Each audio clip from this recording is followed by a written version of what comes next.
What's up, Cowboys Nation? We're just gonna try to drop this content.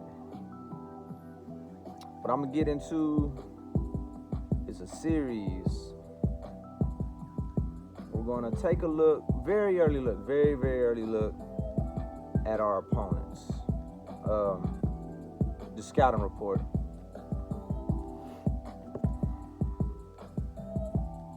We're gonna go by the schedule, kind of take a look at some of the dudes that have been added, what improvements, what weaknesses, how our team overall stacks up. I'm a firm believer in team building. I'm a firm believer in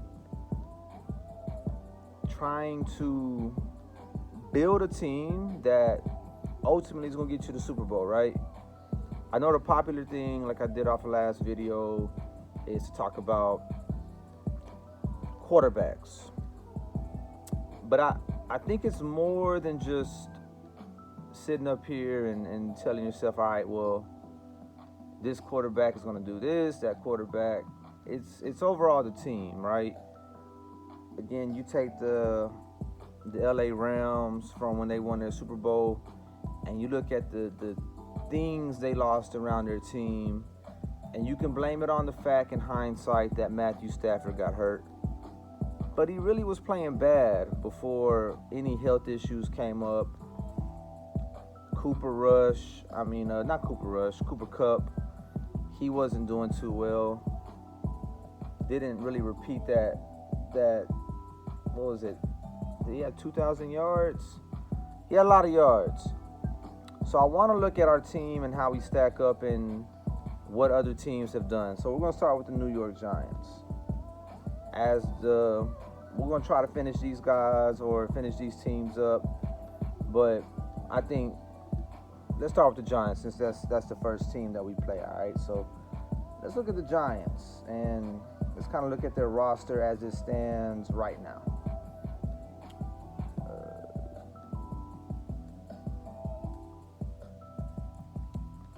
And as I move forward, man, I'll try to put more into production. I'll try to put more into editing.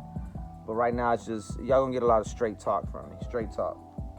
And shout out to the people that have subscribed. Just going into the chats. I'll try to holler at people and make myself a little bit more known. I think among the chats, among the community, we're pretty close. So I think I just kind of threw it out there in one of Boss Cowboys chats, and he was pretty supportive. A couple of people instantly subscribed to my channel without even me having any content. So with that being said, I got to start dropping this content now. And I think what I'm going to do right here, that's going to be my first wave into it. So we're going to go into look at what the New York Giants have added, what they've lost. Right now, there's a lot of rumblings. Like as of last year, if y'all recall, Cowboys fans, we were supposed to be the bottom of the barrel. Big thing that happened last year was them talking about how the Giants and Washington, how they just kind of closed the gaps, and the Eagles were the only ones who pretty much did that. So what I want to do, I want to go ahead and analyze the roster, and we'll take a look at these Giants and let's see what they got cooking right now. And it's very early to do this because we're sitting here at the end of May, going into June. You still have June, July, August, so you still have trades that could happen. You still have guys being released. The June 1st deadline's coming up, so who knows what team can add what. So we'll talk about the state of the New York Giants right now. And we'll kind of see what they have in store for us. I keep saying I'm going to get better at that, by the way. I'm trying to stay cognitive of it. I think I'll probably try to do a couple push-ups or something. If every time I say I don't know. That's going to be a lot of push-ups. I'm going to be pretty tired until I can kind of get myself under control with that. But let's look at the Giants. Let's look at what they got going into 2023, where they stand right now, what that roster looks like. Let's check them out. Let's check out the Giants, man. And just as I did with the other video, I'll kind of like stack them up against where we're standing at. All right, so cool. So let's, there goes again. So you got Daniel Jones, right? A lot has been said about Daniel Jones. If Dak Prescott puts up the type of numbers Daniel Jones puts up, I don't think people will kill Dak Prescott for that. Daniel Jones is a perfect example of what it's like to be a quarterback without the star in your helmet. You'll get all the benefits of the doubt. Now, Daniel Jones did get criticized fairly just because of how high he was picked in the draft. But as you know, as a team is more successful, as we point out, who gets all the glory? The quarterback, right? Now, me being me, the Giants went as Saquon Barkley went. As Saquon started getting a little bit more worn down in the year, you started to see the Giants getting a little weaker. The Giants overachieved. Brian Daboll was a great. I mean, you start at the top with Brian Daboll. I don't know too much about their offensive coordinator nor their defensive coordinator. Oh, defensive coordinator's oh boy, what's your guy? He like to blitz a lot. It's slipping me right now. It's on the tip of my tongue, man. But neither here nor there. Shout out to Law Nation. Daniel Jones, okay. Out of all the top 10 kind of projects or the rankings you see, I haven't really seen Daniel Jones in top 10 rankings. So as much love as we want to give Daniel Jones, as much as people want to root for Daniel Jones, and maybe because he is in the division of the team that everyone loves to hate, Cowboys, maybe that's where he gets the benefit of the doubt. Now, Daniel Jones has some sneaky athleticism to him. But if I look at Daniel Jones over the years, I mean, you're talking about a guy who this year was his first year where he's had above 65% completion rate. He played 16 games. He only threw for 3,205 yards. 15 touchdowns, 5 interceptions. The interception numbers, it's more respectable than what he's had. But 15 touchdowns. 16 games, 15 touchdowns. He likes to run a little bit. Daniel Jones does have a little bit of running to him. I don't have the numbers in front of me. Yeah, no, I'll take our quarterback. I'm not really worried about Daniel Jones. I really can't respect Daniel Jones right now. Maybe one day, but not right now. So we'll keep it moving. They have Eric Gray, Saquon Barkley, Matt Breida. Those are your guys who I feel will be. I think Eric Gray is going to be a nice addition to that running back room. That was a guy there was a lot of running backs that came out this year. And this was actually a year I felt like, I mean, you just grabbed you a guy the 3rd, 4th, 5th round. We actually got Deuce in the 6th round, if I'm not mistaken. But I could probably slightly give the nod to the Giants running back room just because of Saquon and what Saquon meant to that team. Now, Saquon being more of a workhorse type of, he's one of the last remaining elite running backs that, you know, has kind of that pride. I think one thing that held us back about Zeke was that he's still in the later part of his career, as he started to wear down, he still wanted to prove that he was the end-all, be-all at running back, and he kind of took away from Tony Pollard. I can only imagine in those locker rooms when guys are getting paid as much as they are. Saquon just got hit with the franchise, and Saquon's still trying to get paid. I don't think he'll get a second contract, but not one of those big time contracts. I could be wrong. People would be foolish to pay him. I think the Giants were smart to just go ahead and throw the franchise tag on him to just another year rental until you can really see what you have in Daniel Jones and seeing if you want to. They gave Daniel Jones some money, but when you consider that guys are getting paid $50 million and Daniel Jones is getting $40 million is the new. I mean, that's the new bargain for a quarterback. So people can feel like they committed to Daniel Jones, but not at $40 million. But Saquon Barkley, right? So last year he was a Pro Bowl year, 10 touchdowns, 1,300 rushing yards. If we look at Saquon's stats over time, let's look at him for the year. Now, he started out hot. The Giants had a very hot start. Brian Daboll was very smart. I think that's why you see Daniel Jones with 3,000 yards, 15 touchdowns, because they knew better than to take the ball out of Saquon's hands and putting it into Daniel Jones' hands. But we'll check out what Saquon did over the year. So he starts out 164 yards, 72, 81, 146, 70, 83, 110 yards, 53, 152 yards. But then from, week 1, 2, 3, 4, 5, 6, 7, 8, 9. From week 10 on up, the Giants lost 4 games. So their last 7 games, they lost 4, and they tied 1. So they won 2 out of 5 games. 2 out of 7 games, I'm sorry. They only won 2 out of 7 games. And if you look at Saquon's rushing from after the Texans game, he has 152 yards. But from there, he loses to Detroit and Dallas. He has 22 yards, 39 yards.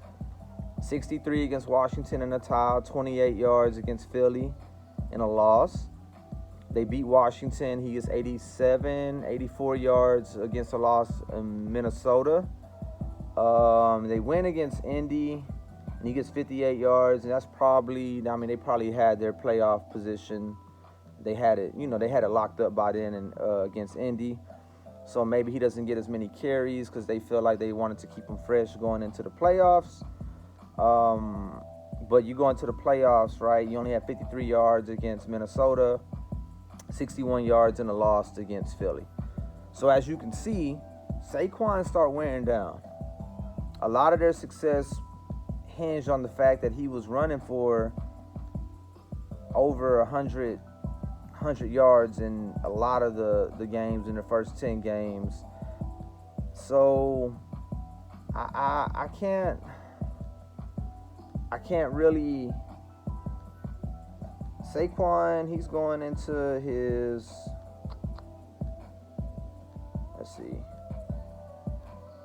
this is his 6th year. And for a running back, that can concern you a little bit. So, Saquon, he's a great running back, but how much longer can you expect him to continue that production? So I think we'll have maybe a little drop with Saquon. He's always, had some type of injuries here and there. So he's not a lock to stay healthy for you. So although we have our own injury concern with Tony Pollard, I don't think you can really go in another year thinking that Saquon's going to continue to carry you. So I would slightly give them the nod at running back, slightly. And also because I don't know what we have in Deuce Vaughn yet. I don't know what Malik Davis is going to do. I don't know if you're going to go ahead and do 3 running backs. It could very well change for the Cowboys, and you might see them pick up a running back in the offseason. But I think to have a quarterback like Daniel Jones who has yet to Daniel Jones has yet to eclipse the 4,000 yard mark. He has not done it. So you got a quarterback who's yet to eclipse the 4,000 yard mark. You have a running back who's going into his 6th year who has, he has some tread on the tire, worn off. So I don't know if you can depend on those things. Moving on to their wide receivers. You have guys that pop out are Darius Slayton, Sterling Shepard. Wan'Dale Robinson did okay for them last year. That's a guy's name. They just picked up Jalen Hyatt. I want to say Isaiah Hodgins. They have a lot of guys. They're kind of like the Chiefs in the sense that you don't have. None of those guys are elite. I wouldn't call any of those guys. I wouldn't put any of those guys on the level of CeeDee Lamb. I wouldn't really put any of those guys on the level of Brandon Cooks. Jalen Hyatt is fast, but we've seen a lot of fast receivers. And the question: Can Daniel Jones consistently get that type of ball out to a Jalen Hyatt? Jalen Hyatt was picked up in. Doesn't tell me what round. There it goes. He was picked up 3rd round. I think he was a respectable wide receiver. One of those guys whose names was floating around in that 2nd, 3rd round. But you still have to see it with Jalen Hyatt. None of those wide receivers really pop off. I'll take our wide receiver room over the Giants' wide receiver room any day. If you have a chance at Brandon Cooks, CeeDee Lamb, and Michael Gallup, you pair that against Darius Slayton. What did he have last year? 724 yards. Sterling Shepard. He only played 3 games, so he got hurt. 154 yards. He's been okay in the past, but never quite had that season when OBJ was there with that you remember that boat, that yacht incident. Good times. Wan'Dale Robinson, 227 yards. Isaiah Hodgins, 392 yards. Is there another guy that?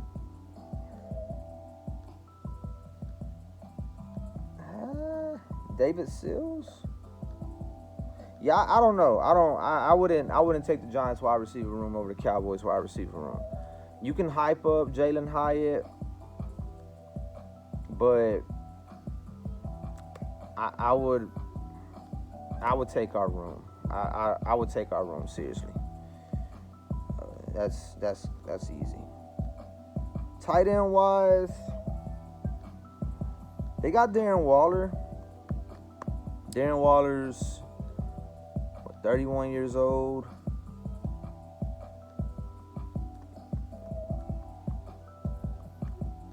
$388 yards last year, 9 games he played. Darren Waller had a 1,000-yard season in 2020 and 2019. Dropped off in 21, only played 11 games. In 2022, he only played 9 games, started 6. Maybe some injury concerns there. The Raiders might have known something the Giants didn't know.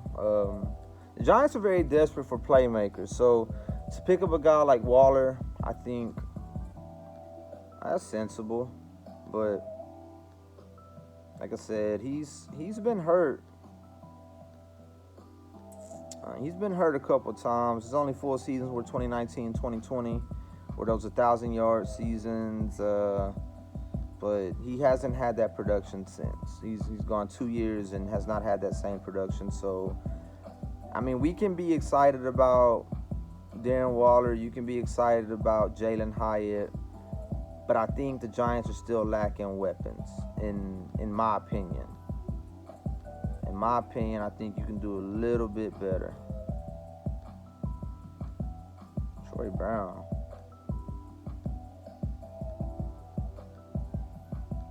Wrong Troy Brown. Moving on. I'd be interested to see who's their starters at. I know Andrew Thomas and Evan Neal. They're going to be, I think there'll be some bookend tackles for you moving forward.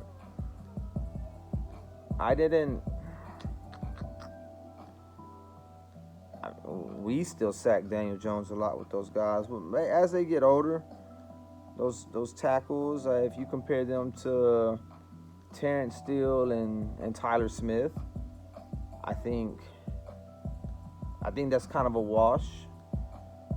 I'd be interested to see what type of progression Evan Neal and what's your guy? Andrew Thomas. I'd be interested to see what type of progression they will make going into the future. But they don't really give me too many AP2. What's AP2? Okay, so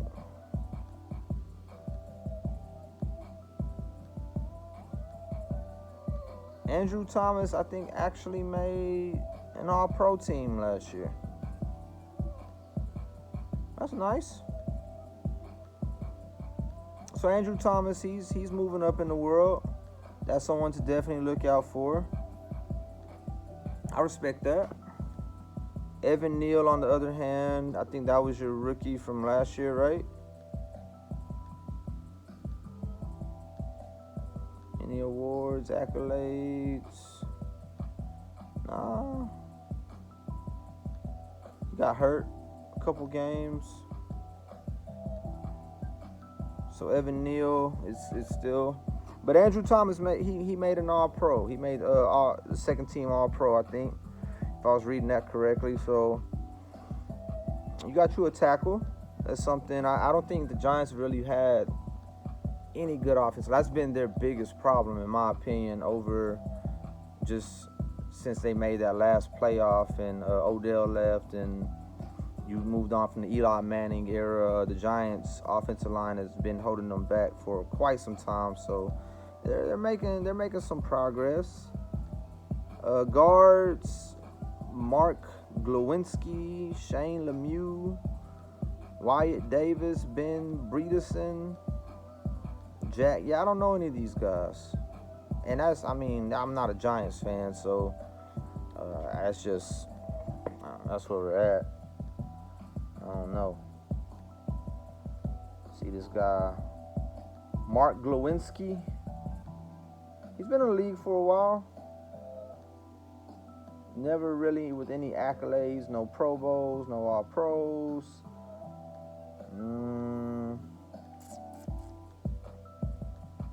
Who's your next guy?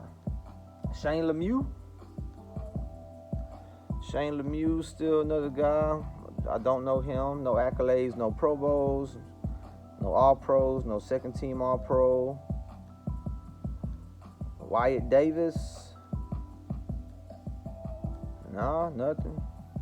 Looks like more of a journeyman kind of guy. He's been on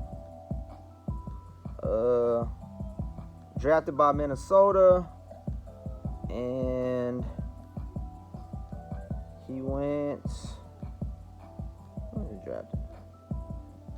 2021. So drafted by Minnesota, and last year actually played for Arizona, New Orleans, and the Giants. So that kind of speaks for itself. Ben Bredeson, Baltimore Giants, 3-year guy.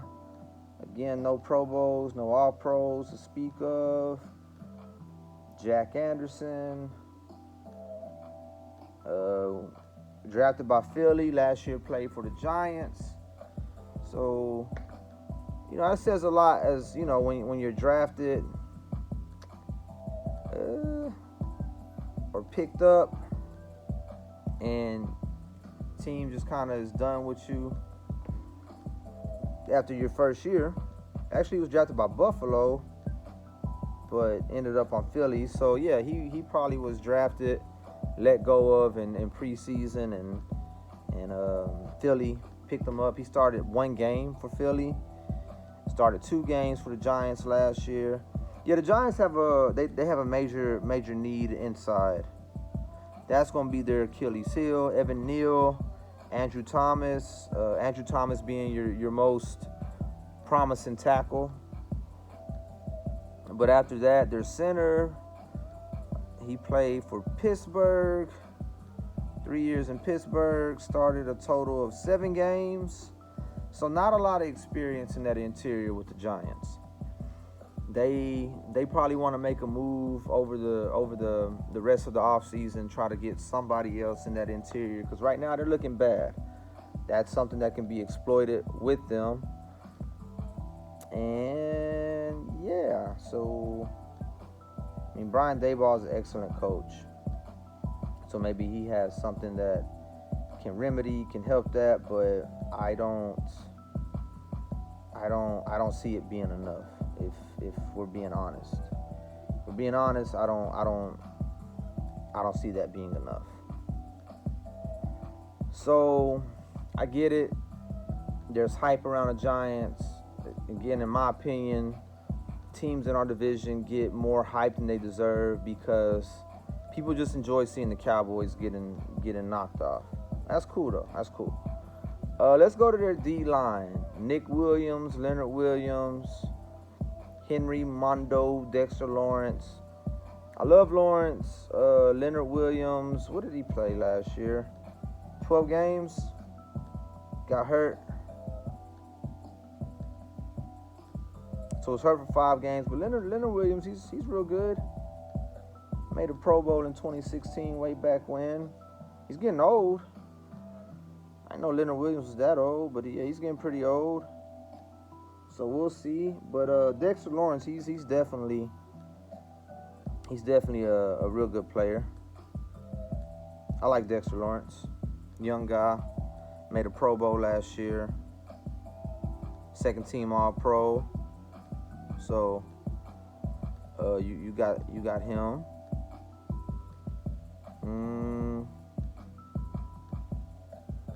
Justin Ellis, he flashed.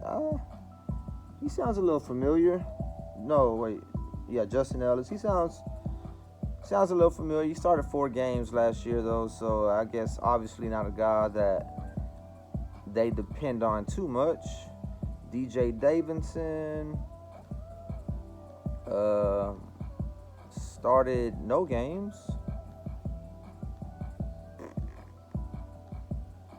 Vernon Butler didn't start any games. Ryan Anderson. So Dexter Lawrence is going to be your guy on that defense, in that interior D-line. Leonard Williams, I feel, still is a solid, reputable player. And I mean, if you can't get Pro Bowl guys like Dexter Lawrence, you at least want to have somebody solid like Leonard Williams. I think Leonard Williams has seen better days. Not as scary as he was coming out when he was younger. Been kind of on the decline, if we're being fair, but that could just be due to injuries, right? Stats sometimes don't tell the whole story. I like DeMarcus Lawrence, but if you just look at DeMarcus Lawrence, if you don't watch him play and you just look at his stats, you might feel the same way about D-Law.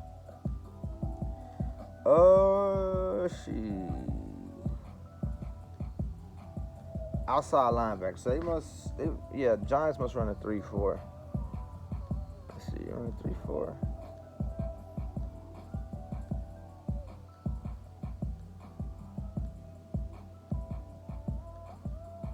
Offensive coordinator Mike Kafka, former Eagles backup quarterback. Wink Martindale, that's their D coordinator. Wink Martindale. Not a bad guy. He's not bad.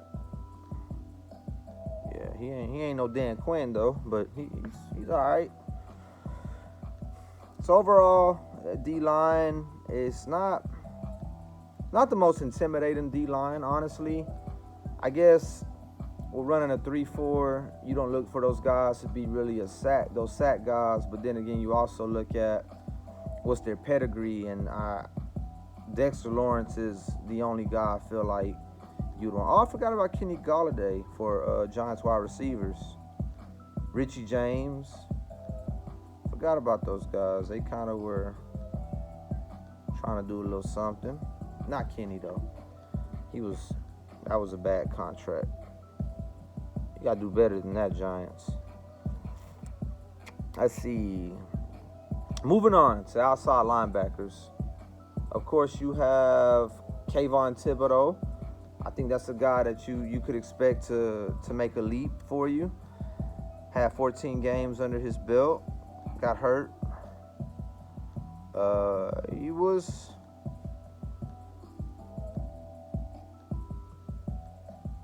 he an All-Pro?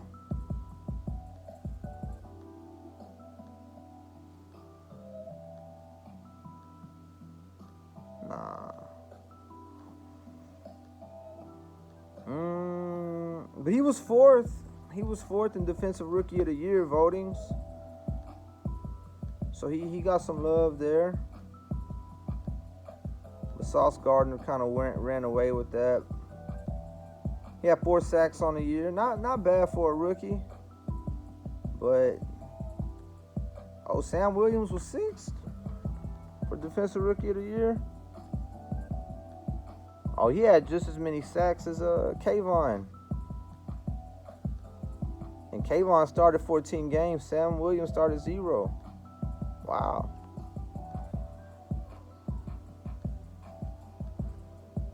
So as you can see, our defensive pressure, our defensive line is still head and shoulders better than the Giants. Head and shoulders. You can lie to yourself. I get it. Everybody wants to see the Cowboys not have success, and the more the Giants and Washington can get better, that's better for the people who hate us. I get it. Azeez Ojulari. That name pops out. 7 games last year. Okay, no, that's not gonna cut it either. But in 7 games, he had 5.5 sacks. So I gotta respect that. If he can stay healthy, I think he could definitely be a force. But he's not Micah Parsons. So yeah, so Kayvon and Azeez Ojulari or Micah Parsons, and I mean we can stop at Sam Williams. I ain't even gotta go to D-Law or Dante Fowler, Dorrance Armstrong. Defensively, our pressure, we have way more pressure than them. You got Ellerson Smith, Quincy Rocha,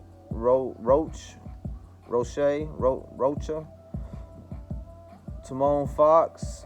Those guys started a combined 1 game. So I can't really expect too much from those guys. More like depth pieces. Those guys could be cut over the offseason. Who knows? Interior linebackers. Who started the most games? Jalen Smith. As Cowboy fans, we know about Jalen Smith. So, I mean, I wouldn't be too concerned about their interior linebackers. You had Micah McFadden, Tate Crowder. See, Tate Crowder he's a young guy, but he's not.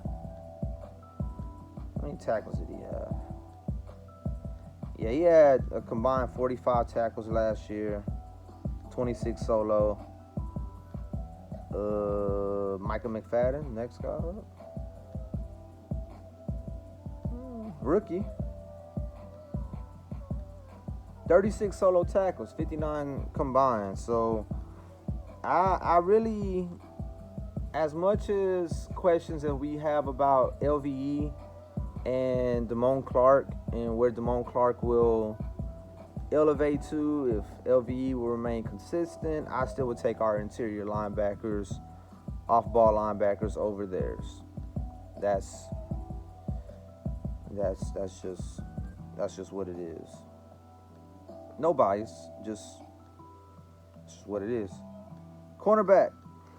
Let's see, who had the most starts for them? Nick McLeod, Adoree Jackson, Julian Love. No, that was safety. Yeah, so Dory Jackson and Nick McLeod are their more experienced cornerbacks going into the season as it stands right now. They have Rodarius Williams, 1 start, 3 games played. Aaron Robinson played 2 games, started both of them. Darnay Holmes started 2 games, 15 total games played. So their best cornerback is Adoree Jackson. Adoree Jackson and Nick McLeod, or Trayvon and Gilmore. Right. Yeah. All right. So safety wise, I like Xavier McKinney. I respect Xavier McKinney. I would take Xavier McKinney maybe. I will put him up there with our safeties, if not give him the nod. I think he has respectable playmaking ability. Julian Love also started 16 games. Fabian Moreau started 11 games. But he's a defensive back. Okay, so he might be their slot. What did Fabian Moreau do last year?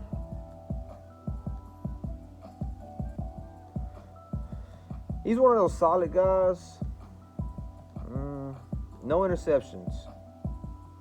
That's a little concerning, considering that Deron Bland came in and got 5 interceptions for you. Yeah. Safety-wise, I think they're in a good position with they got, Landon Collins, Tony Jefferson. Those are some older guys, kind of past their prime. Yeah, Tony Jefferson's past his prime. But I like Xavier McKinney. I think what you got out of Love. Let's see, Julian Love. Let's check out him. That's what he do. 2 interceptions last year. 124 tackles, 79 solos. So that Love and McKinney, that's a good pairing. If you take Jerron Kearse and Dono, Love and McKinney, that might be a wash, but McKinney's playmaking ability, I think it pops out a little bit more than what we see from Kearse and Dono. Just a little bit. If I'm trying to be objective. Last year, no interceptions though.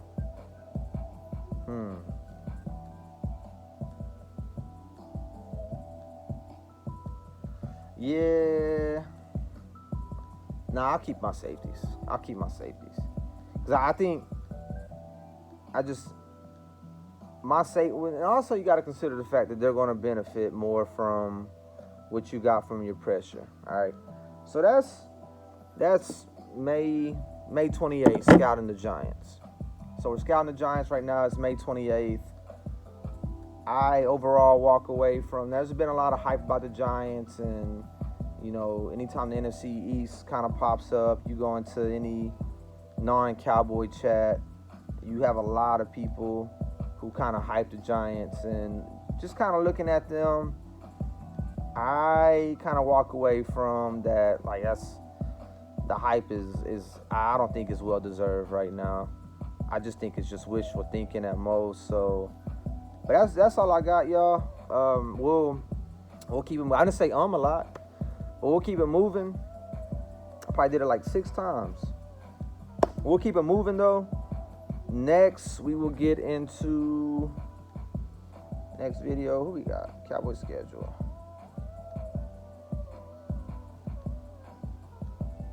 See, Cowboys schedule 2022, 23.